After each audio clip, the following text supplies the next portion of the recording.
Table service. Table service refers to the varied ways in which food and beverage is presented and served at the table. Different types of table service are American service. The food is served on guest plate in the kitchen itself in predetermined portion. The food plates are then brought to the guest.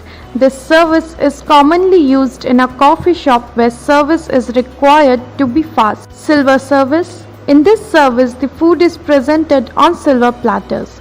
The table is set with sterling silverware. The food is portioned into silver platters in the kitchen itself.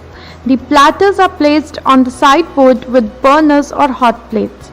At the time of serving, the waiter picks the platter from hot plate and presents it to the host for approval and serves each guest using a service spoon and fork. English service. It is also known as family service. Here the host contributes actively in the service. The waiter brings food on platters, shows to the host for approval and then places the platters on the tables. The host either makes food portions and serves the guest or allows the waiter to serve. Gueridon service.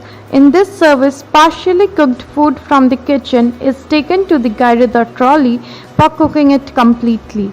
This partial cooking is done beside the guest table for achieving a particular appearance and aroma of food and for exhibiting showmanship. French service. It is also known as butler service. The guests select food from the cart while sitting at their tables and are later served from the right. It is offered for small group of VIPs. Russian service. In this service style, large joints, roast, poultry, whole fish and so on that have elaborate garnish are neatly arranged on a platter, presented to the host, taken back to the sideboard, carved, portioned and served to the guest with service spoon and fork.